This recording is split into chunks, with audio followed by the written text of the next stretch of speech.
3 ноября в интеллектуальном центре фундаментальной библиотеки МГУ открылась 4-я ассамблея русского мира. Мероприятие традиционно проводится фондом «Русский мир» накануне Дня народного единства. Более 1000 делегатов из 70 стран мира обсуждали широкий круг гуманитарных вопросов, такие как история и философия русского мира, популяризация русской культуры и образование на русском языке, проблемы диаспор и их взаимодействия с Россией, перспективы развития русскоязычных СМИ. Для фонда это еще была возможность подвести итоги своей деятельности в течение этого года, заявить о новых проектах и программах.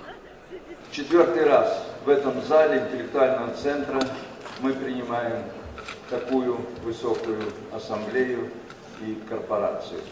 Для Московского университета это честь. Честь потому, что наша ассоциация, наша корпорация ставит задачу единства, единения русского мира, задачу образования, воспитания новых поколений молодых людей. И, конечно, это одна из задач всех университетов мира и Московского университета в частности. Мы очень много делаем для единения, то, что может Московский университет.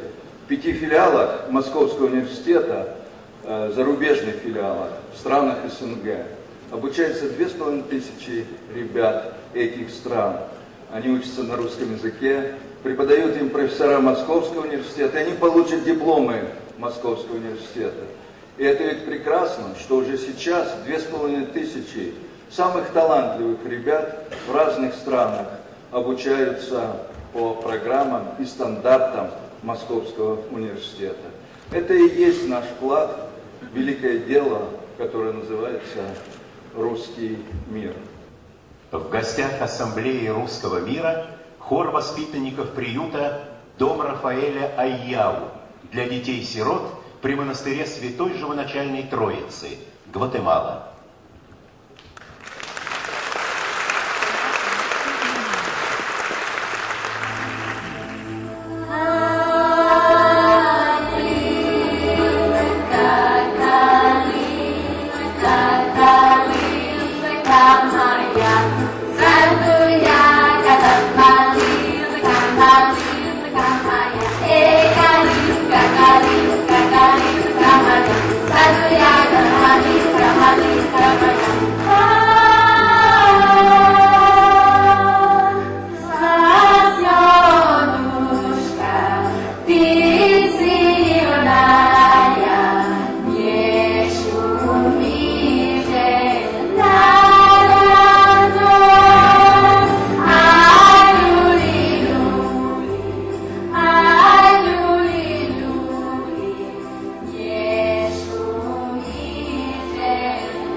Указом президента Российской Федерации в июне 2007 года для того, чтобы продвигать русский язык, нашу культуру по всей планете. На сегодня в ведущих университетах, культурных учреждениях, библиотеках мира открыт 61 русский центр, 40 кабинетов русского мира, поддержаны сотни грантовых программ, предложенных нашими соотечественниками и тысячами людей, которые не безразличны к русской культуре.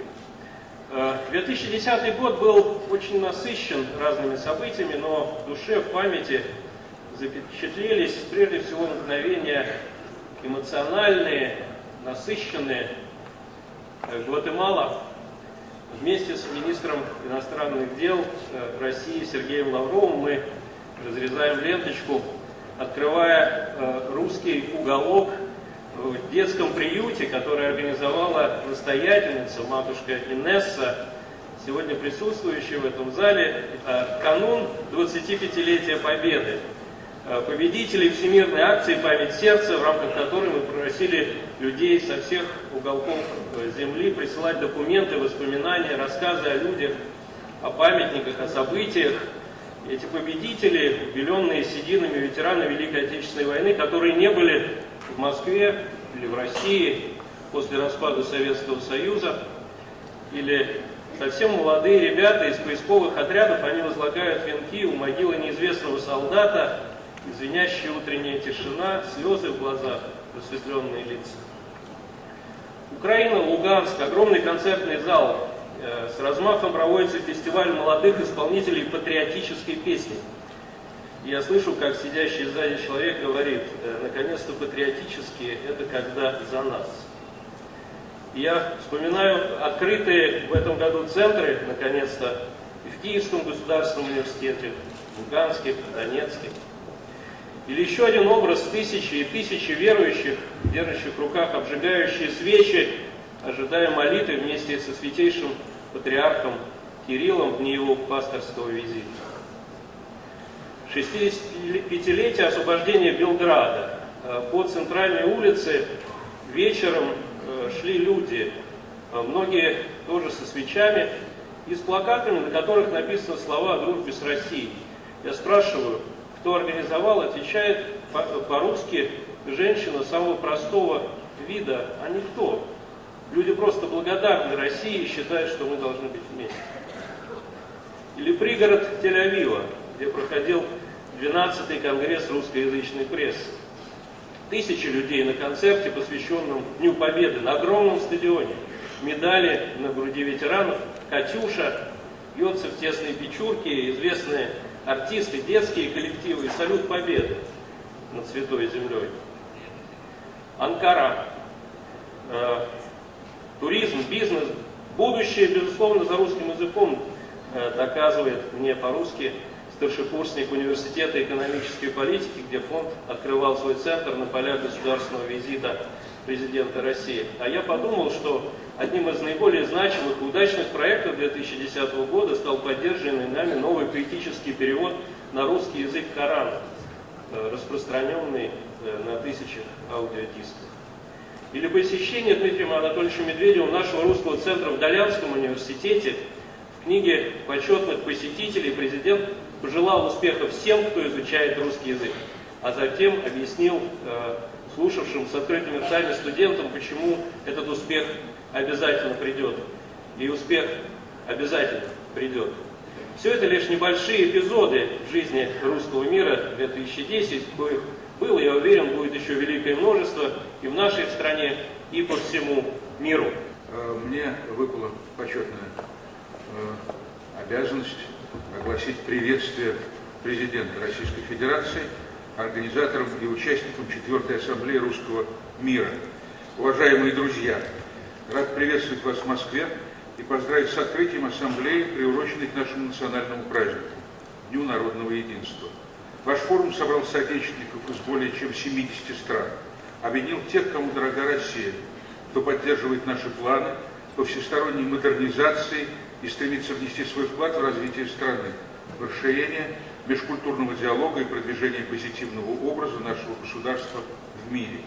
Главная тема и девиз нынешней ассамблеи – «Учитель русского мира», особенно актуальный сейчас, год учителя в России. Убежден, что именно от педагогов зависит не только укрепление позиции русского языка за рубежом, но и сохранение культурных и исторических традиций, скрепляющих многомиллионный русский мир. Желаю вам успехов, интересного общения и всего самого доброго.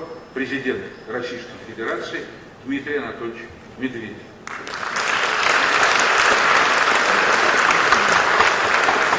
Русский мир – это понятие не географическое и даже не этническое, это понятие духовное, и оно объемлет все пространство нашей планеты, пространство, где русская речь, русский язык, русское слово играют поистине важные значения, имеют огромный смысл. Не случайно, когда Томас Манн рассуждал о европейских литературах, называя великими литературу Франции, Англии, Германии, он сказал о том, что русская литература – это литература святая. И эта святость русской литературы и русского слова в высшей степени важна для всех нас. Я думаю, что ваша работа сегодня и в последующие дни доказывает это в высшей степени.